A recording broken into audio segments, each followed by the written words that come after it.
Hello दोस्तों, स्वागत है आप सभी का हमारे चैनल पर। तो हम लोग कर रहे हैं क्लास 12 का एनसीईआरटी और जिसमें पढ़ेंगे पॉलिटी। तो पॉलिटी में आज चैप्टर 7 पढ़ना है, जो कि क्षेत्रीय आकांक्षाएं हैं, जिसका नाम है। तो चलिए, और इसके पहले हम लोग सारे सब्जेक्ट वीडियो बनाए हैं, तो आप लोग जाकर देख सकते हैं। प्लेलिस्ट ओपन करिए और जाकर देखिए। तो देखिए, हम लोग इसमें एनसीईआरटी इसलिए कर रहे हैं, जो कि इसमें आईएएस और पीसीएस का एनालिसिस किया जाता है। तो अगर आप तैयारी कर रहे हैं यूपीएससी का, तो बेस मजबूत करने के लिए एनसीईआरटी पढ़ना बहुत जरूरी होता है। इसके बाद ही स्टैंडर्ड कोई बुक उठाइए।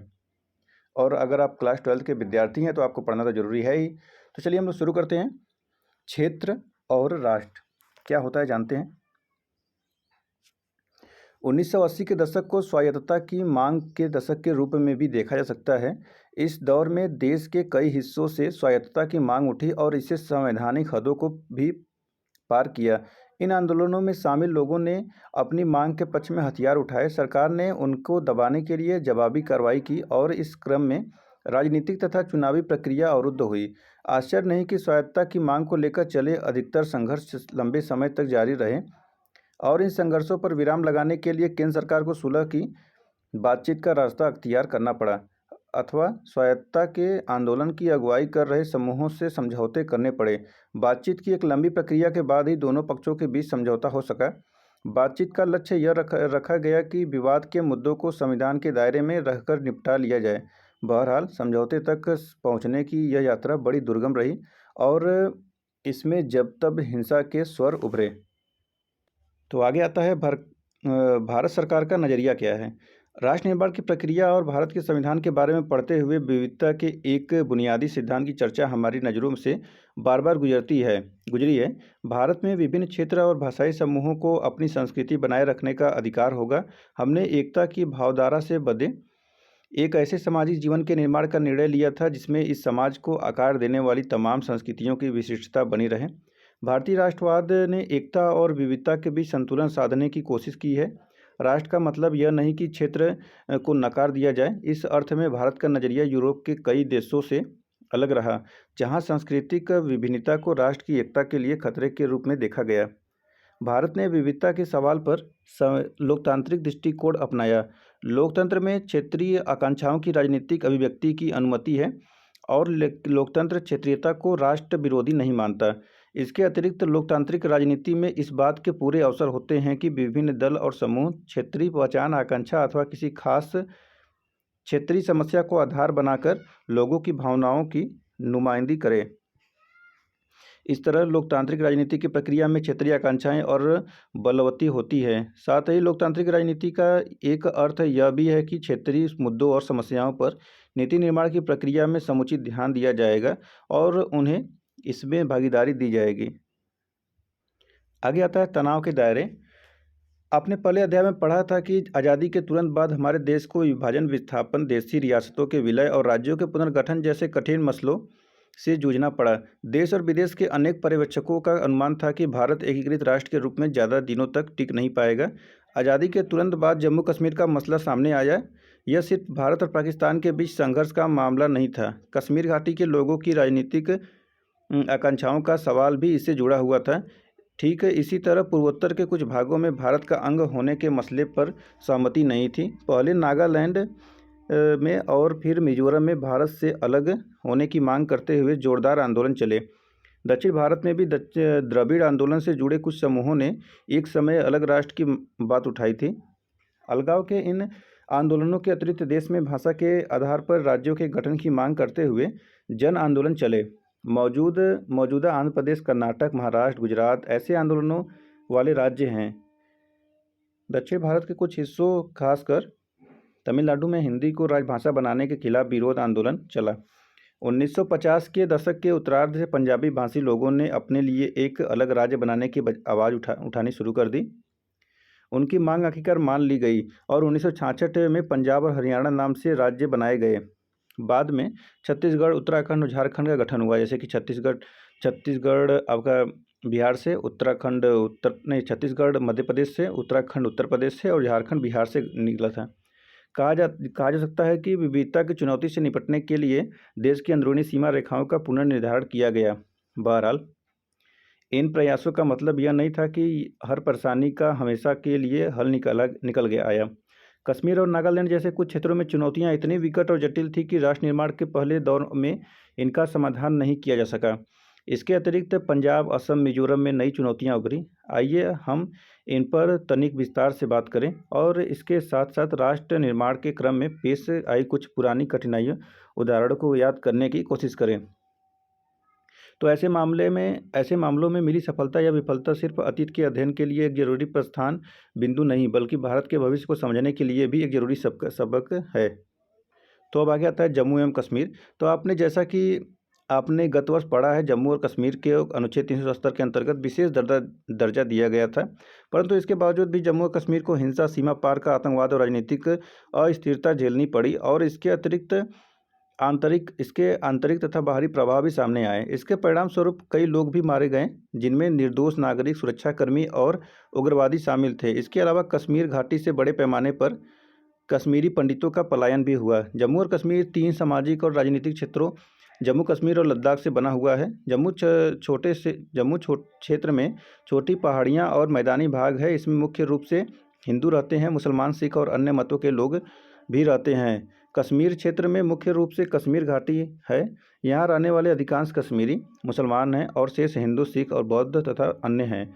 लद्दाख मुख्य रूप से पहाड़ी क्षेत्र है। इसकी जनसंख्या बहुत कम है, जिसमें लगभग बराबर संख्या में बौद्ध और मुसलमान हैं। तो देखिए यहाँ पर जैसे जम्मू कश्मीर और लद्दाख को, पीला वाला जम्मू कश्मीर है और ये लद्दाख है। देखिए यहाँ पे कुछ उसके जगह के भी नाम, जैसे मुजफ्फराबाद, कुपवाड़ा, बांदीपुरा, बारामूला, गंधेरबाल, श्रीनगर, पुलवामा, अनंतनाग, बड़गाम, शोपियान, कुलगांव, पूंछ, किश्तवाड़ और मीरपुर, राजौरी, रियासी, रामबन और उधमपुर, डोडा, जम्मू, सांभा, कठुआ। तो देखिए इतने लोग, कभी अगर मान लीजिए जगह का भी नाम पूछ दिया कि ये कौन से राज्य में है, कौन सी जगह कौन से राज्य में है, तो नाम भी याद रखिएगा। तो चलिए हम लोग आगे बढ़ते हैं और देखते हैं समस्या की जड़ें क्या हैं। तो 1947 से पहले जम्मू और कश्मीर JNK यानी जम्मू और कश्मीर का राजसी रियासत थी। इसके शासक महाराजा हरि सिंह भारत या पाकिस्तान में शामिल होना नहीं चाहते थे, बल्कि अपनी रियासत के लिए स्वतंत्र दर्जा चाहते थे। पाकिस्तानी नेताओं ने सोचा कि कश्मीर क्षेत्र पाकिस्तान का हिस्सा है, क्योंकि रियासत की अधिकांश आबादी मुसलमान थी। परंतु उस रियासत के लोगों ने इसे इस तरह नहीं देखा। उन्होंने सोचा कि सबसे पहले वे कश्मीरी हैं। क्षेत्रीय अभिलाषा का यह मुद्दा कश्मीरियती कहलाता है। तो अक्टूबर 1947 में पाकिस्तान ने कश्मीर पर कब्जा करने के लिए अपनी तरफ से कबायली घुसपैठी भेजे। इसने महाराजा को भारतीय सैनिक सहायता लेने के लिए बाध्य किया। भारत ने सैनिक सहायता दी और कश्मीर घाटी से घुसपैठियों को वापस खदेड़ दिया। परंतु यह तभी हुआ जब महाराजा ने भारत सरकार के साथ विलय पर हस्ताक्षर कर दिए।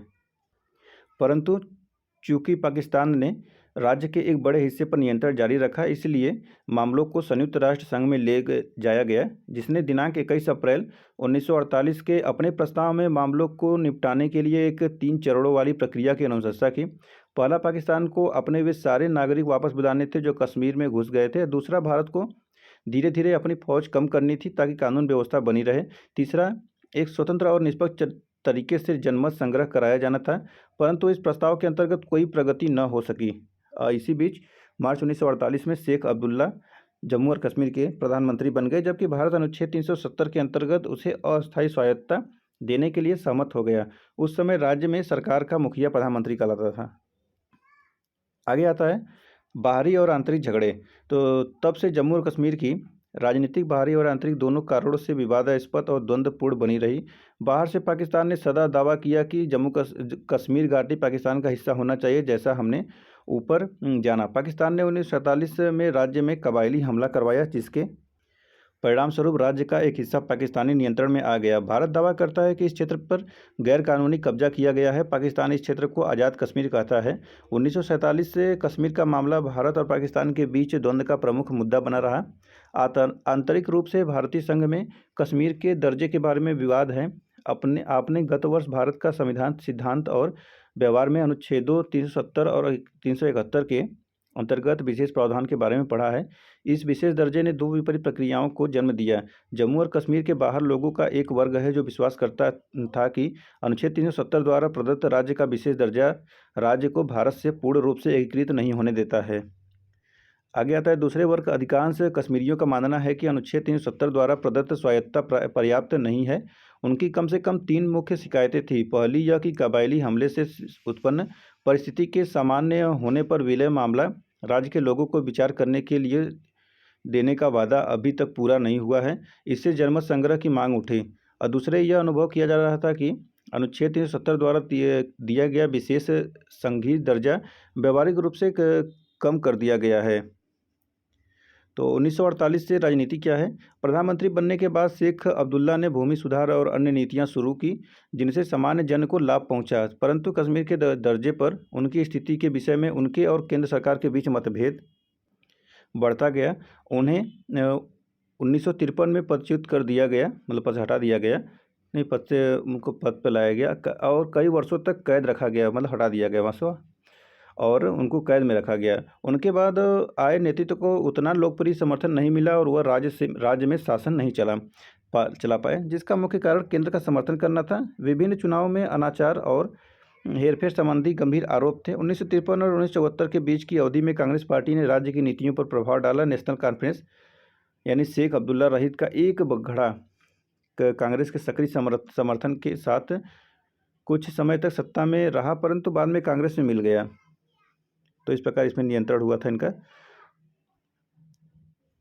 तो देखिए यहाँ पे देखते हैं कि इसके अनुसार भारतीय राष्ट्रीय कांग्रेस का गुलाम मोहम्मद सादिक राज्य के पहले मुख्यमंत्री बने। 1974 में इंदिरा गांधी का शेख अब्दुल्ला के साथ एक समझौता हुआ और वे राज्य के मुख्यमंत्री बन गए। उन्होंने नेशनल कॉन्फ्रेंस को पुनर्जीवित किया जिसने 1977 का विधानसभा चुनाव में बहुमत से जीत हासिल की।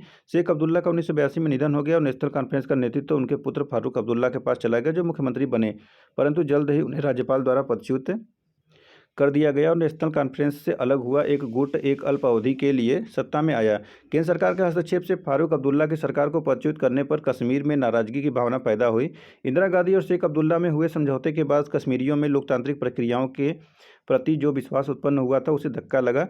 यह भावना कि केंद्र राज्य की राजनीति हस्तक्षेप कर रहा है यह पुष्ट हुई जब 1986 में नेशनल कॉन्फ्रेंस के केंद्र में शासक दल कांग्रेस के साथ चुनावी गठबंधन को राजी हो गई। आगे आता है सशस्त्र विद्रोह और उसके बाद क्या हुआ। तो यह तो वातावरण था जिसमें 1987 के विधानसभा चुनाव संपन्न हुए। सरकारी परिणामों ने नेशनल कॉन्फ्रेंस कांग्रेस गठबंधन की भारी जीत दर्शाई और फारूक अब्दुल्ला मुख्यमंत्री के रूप में वापस लौटे, परंतु यह व्यापक रूप से माना जाता रहा था कि परिणामों में लोकप्रिय चयन की झलक नहीं है और संपूर्ण चुनाव प्रक्रिया में गड़बड़ी हुई थी। 1980 के दशक के प्रारंभ से ही राज्य में अकुशल प्रशासन के विरुद्ध एक व्यापक नाराजगी चल रही थी। यह नाराजगी और अधिक बढ़ गई क्योंकि सामान्य रूप से विद्यमान भावना यह थी कि केंद्र के आदेश पर राज्य द्वारा लोकतांत्रिक प्रक्रियाएं कमजोर की जा रही हैं। 1989 तक राज्य का एक पृथक कश्मीरी राष्ट्र बनाने को लेकर एक उग्रवादी आंदोलन के कब्जे में आ गया। इन विद्रोहियों को पाकिस्तान से नैतिक, आर्थिक और फौजी समर्थन मिला। कई वर्षों तक राज्य राष्ट्रपति शासन और प्रभावी रूप से सशस्त्र सेनाओं के नियंत्रण में रहा। 1990 में से पूरा समय जम्मू और कश्मीर ने विद्रोहियों के हाथों और सेना की कार्रवाइयों से असाधारण हिंसा को झेला। अब आता है 2002 और इससे आगे क्या हुआ। गठबंधन के समझौते के अनुसार मुफ्ती मोहम्मद पहले 3 वर्ष राज्य के मुखिया रहे, जिनके बाद भारतीय राष्ट्रीय कांग्रेस के गुलाम नबी आज़ाद मुखिया बने, जो जुलाई 2008 में लागू राष्ट्रपति शासन के कारण अपना कार्यकाल पूरा नहीं कर पाए। उससे अगला चुनाव नवंबर-दिसंबर 2008 में हुआ। एक और मिलीजुली सरकार नेशनल कॉन्फ्रेंस और भारतीय राष्ट्रीय कांग्रेस से बनी। 2009 में उमर अब्दुल्ला के नेतृत्व में सत्ता में आई, परंतु राज्य को लगातार हुर्रियत कॉन्फ्रेंस द्वारा पैदा की गई गड़बड़ियों का सामना करना पड़ा। 2014 में राज्य में फिर से चुनाव हुए जिसमें पिछले 25 वर्षों में सबसे अधिक मतदान होना रिकॉर्ड किया गया। परिणाम स्वरूप पीडीपी के मुफ्ती मोहम्मद सईद के नेतृत्व में बीजेपी के साथ एक मिलीजुली सरकार सत्ता में आई। मुफ्ती मोहम्मद सईद के निधन के बाद उनकी बेटी महबूबा मुफ्ती अप्रैल 2016 में राज्य की पहली महिला मुख्यमंत्री बनी। महबूबा मुफ्ती के कार्यकाल में बाहरी और भीतरी तनाव बढ़ाने वाली आतंकवादी घटनाएं हुई। जून 2018 में बीजेपी द्वारा मुफ्ती सरकार को दिया गया समर्थन वापस लेने के बाद राज्य में राष्ट्रपति शासन लागू कर दिया गया। 5 अगस्त 2019 को जम्मू और कश्मीर पुनर्गठन अधिनियम 2019 द्वारा अनुच्छेद 370 समाप्त कर दिया गया और राज्य को पुनर्गठित कर दो केंद्र शासित प्रदेश जम्मू और कश्मीर तथा लद्दाख बना दिया गया। जम्मू और कश्मीर तथा लद्दाख भारत में बहुलवादी समाज के जीते जागते उदाहरण हैं। वहाँ न केवल सभी प्रकार यानी धार्मिक, सांस्कृतिक, भाषाई, जाति और जनजाति की विविधताएं हैं, बल्कि वहाँ विविध प्रकार की राजनीतिक और विकास की आकांक्षाएं हैं, जिन्हें नवीनतम अधिनियम द्वारा प्राप्त करने की इच्छा की गई है। अब आता है पंजाब। अभी तक से जम्मू कश्मीर के बारे में हम लोगों ने पढ़ा, अब पंजाब के बारे में देखते हैं।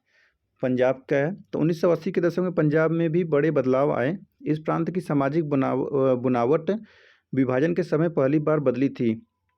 बाद में इसके कुछ हिस्सों से हरियाणा और हिमाचल प्रदेश नामक राज्य बनाए गए। इससे भी पंजाब की सामाजिक संरचना बदली। हालांकि 1950 के दशक में देश के शेष हिस्से को भाषाई आधार पर पुनर्गठित किया गया था। लेकिन पंजाब को 1966 तक इंतजार करना पड़ा। इस साल पंजाबी भाषी प्रांत का निर्माण हुआ। सिखों की राजनीतिक शाखा के रूप में 1920 के दशक में अकाली दल का गठन हुआ था। अकाली दल ने पंजाबी सूबा के गठन का आंदोलन चलाया।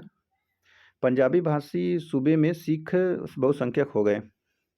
अब आता है राजनीतिक संदर्भ में क्या है, तो पंजाब सूबे के पुनर्गठन के बाद अकाली दल ने यहाँ 1967 और इसके बाद 1977 में 77 में सरकार बनाई।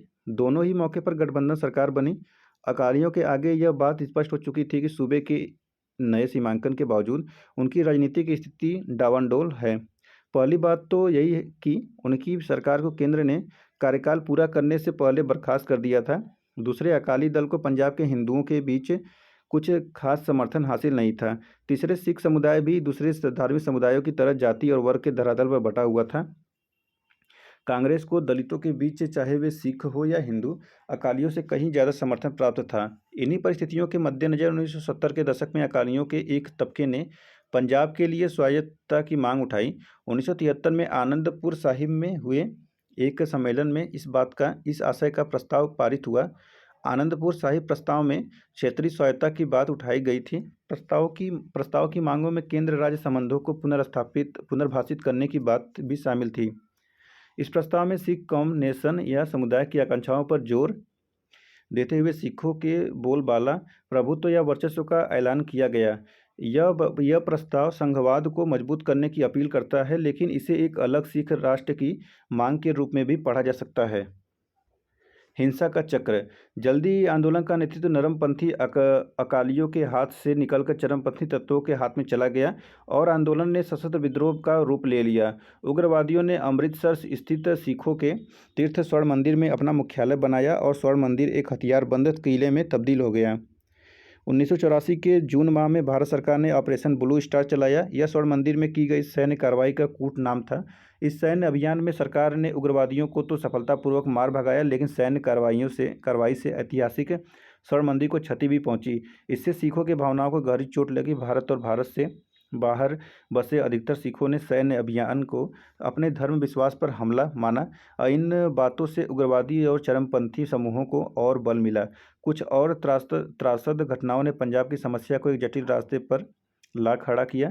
प्रधानमंत्री इंदिरा गांधी की 31 अक्टूबर 1984 के दिन उनके आवास के बाहर उन्हीं के अंगरक्षकों ने हत्या कर दी। देखिए, 31 अक्टूबर 1984 को ये अंगरक्षक सिख थे और ऑपरेशन ब्लू स्टार का बदला लेना चाहते थे। एक तरफ पूरा देश इस घटना से शोक संतप्त था, तो दूसरी तरफ दिल्ली सहित उत्तर भारत के कई हिस्सों में सिख समुदाय के विरुद्ध हिंसा भड़क उठी। यह हिंसा कई हफ्तों तक जारी रही। 2000 से ज़्यादा की तादाद में सिख दिल्ली में मारे गए। देश की राजधानी दिल्ली इस हिंसा से सबसे ज़्यादा प्रभावित हुई थी। कानपुर, बोकारो और चास जैसे देश के कई जगहों पर सैकड़ों सिख मारे गए।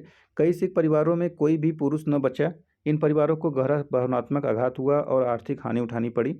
सिखों को सबसे ज़्यादा दुख इस बात का था कि सरकार ने स्थिति को सामान्य बनाने के लिए बड़ी देर से कदम उठाई और साथ ही हिंसा करने वाले लोगों को कारगर तरीके से दंड भी नहीं दिया गया। प्रधानमंत्री मनमोहन सिंह ने 2005 में संसद में अपने भाषण के दौरान इस रक्तपात पर अफसोस जताया और सिख विरोधी हिंसा के लिए देश से माफ़ी मांगी। अब आता है शक्ति की ओर।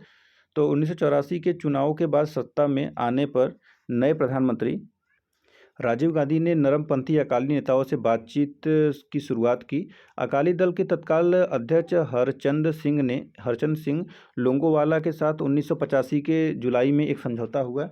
इस समझौते को राजीव गांधी लोंगोवाला समझौता अथवा पंजाब समझौता कहा जाता है। समझौता पंजाब में अमन कायम करने की दिशा में एक महत्वपूर्ण कदम था। इस बात पर सहमति हुई कि चंडीगढ़ पंजाब को दे दिया जाएगा और पंजाब तथा हरियाणा के बीच सीमा विवाद को सुलझाने के लिए एक अलग आयोग की नियुक्ति होगी। समझौता में यह भी तय हुआ कि पंजाब, हरियाणा, राजस्थान के बीच रावी ब्यास के पानी के बंटवारे के बारे में फैसला करने के लिए एक ट्रिब्यूनल न्यायाधिकरण बैठाया जाएगा। समझौते के अंतर्गत सरकार पंजाब में उग्रवाद से प्रभावित लोगों को मुआवजा देने और उनके साथ बेहतर सलूक करने पर जारी हुई। साथ ही पंजाब से विशेष सुरक्षा बल अधिनियम को वापस लेने के बात पर भी सहमति हुई। बहरहाल पंजाब में न तो अमन आसानी से कायम हुआ और न ही समझौते के तत्काल बाद हिंसा का चक्र लगभग एक दशक तक चलता रहा। उग्रवादी हिंसा और इस हिंसा को दबाने के लिए की गई कार्रवाइयों में मानवाधिकार का व्यापक उल्लंघन हुआ। साथ ही पुलिस की ओर से भी ज्यादती हुई। उग्रवाद को सुरक्षा बलों ने आखिरकार दबा दिया, लेकिन पंजाब के लोगों ने, चाहे वे सिख हो या हिंदू, इस क्रम में अनगिनत दुख उठाए। 1990 के दशक के मध्यवर्ती वर्षों में पंजाब में शांति बहाल हुई। 1997 में अकाली दल बादल और भाजपा के गठबंधन की बड़ी विजय मिली। उग्रवाद के खात्मे के बाद के दौर में यह पंजाब का पहला चुनाव था। राज्य में एक बार फिर आर्थिक विकास और सामाजिक परिवर्तन के सवाल प्रमुख हो उठे। हालांकि धार्मिक पहचान यहाँ की जनता के लिए लगातार प्रमुख बनी हुई है, लेकिन राजनीतिक अब धर्मनिरपेक्षता की राह पर चल पड़ी है। अब आता है पूर्वोत्तर। तो पूर्वोत्तर क्षेत्रीय आकांक्षाएं 1980 के दशक में एक निर्णायक मोड़ पर आ गई थी। क्षेत्र में 7 राज्य और इन्हें 7 बहनें कहा जाता है। इस क्षेत्र में देश की कुल 4% आबादी निवास करती है, लेकिन भारत के कुल क्षेत्रफल में पूर्वोत्तर के हिस्से को देखते हुए यह आबादी दोगुनी कही जाएगी। 22 किलोमीटर लंबी एक पतली सी राहदारी इस इलाके को शेष भारत से जोड़ती है। अन्यथा इस क्षेत्र की सीमाएं चीन, म्यांमार और बांग्लादेश से लगती है। यह इलाका भारत के लिए एक तरह से दक्षिण पूर्व एशिया का प्रवेश द्वार है। इस इलाके में 1947 के बाद से अनेक बदलाव आए हैं। त्रिपुरा, मणिपुर और मेघालय का खासी पहाड़ी क्षेत्र पहले अलग अलग रियासत थे। आज़ादी के बाद भारत संघ में इनका विलय हुआ। पूर्वोत्तर के पूरे इलाके का बड़े व्यापक स्तर पर राजनीतिक पुनर्गठन हुआ है। नागालैंड को 1963 में राज्य बनाया गया। मणिपुर, त्रिपुरा, मेघालय 1972 में राज्य बने, जबकि मिजोरम और अरुणाचल प्रदेश को 1987 में राज्य का दर्जा दिया गया। 1947 के भारत विभाजन से पूर्वोत्तर के इलाके भारत के शेष भागों से एकदम अलग थलग पड़ गए और इसका अर्थव्यवस्था पर इससे दुष्प्रभाव पड़ा।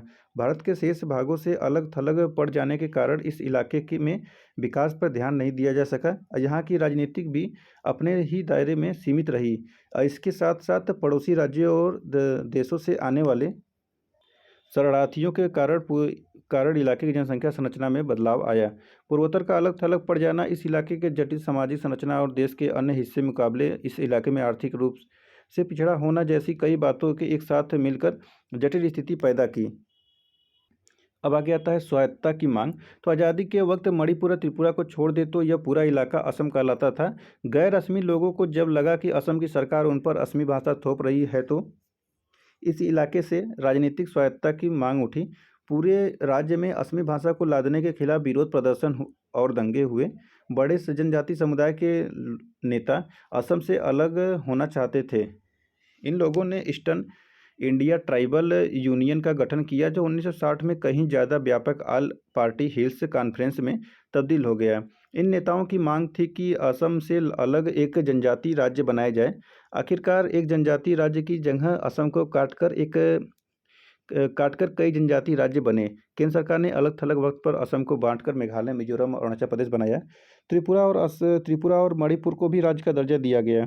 1972 तक पूर्वोत्तर का पुनर्गठन पूरा हो चुका था, लेकिन स्वायत्तता की मांग खत्म न हुई। उदाहरण के लिए असम के बोडो, कर्बी और दिमसा जैसे समुदायों ने अपने लिए अलग राज्य की मांग की। अपनी मांग के पक्ष में उन्होंने जनमत तैयार करने के प्रयास किए, जन आंदोलन चलाए और विद्रोही कार्रवाइयाँ भी की। कई दफ़ा ऐसा भी हुआ कि एक ही इलाके पर एक से ज़्यादा समुदायों ने अपनी दावेदारी जताई। छोटे छोटे और निरंतर लघुतर होते राज्य बनाते चले जाना संभव नहीं था। इस वजह से संघीय राज्य व्यवस्था के कुछ और प्रावधानों का उपयोग करके स्वायत्तता की मांग को संतुष्ट करने की कोशिश की गई और इन समुदायों को असम में ही रखा गया। कर्बी और दिमसा समुदायों को जिला परिषद के अंतर्गत स्वायत्तता दी गई, जबकि बोडो जनजाति को हाल ही में स्वायत्त परिषद का दर्जा दिया गया है। अलगाववादी आंदोलन।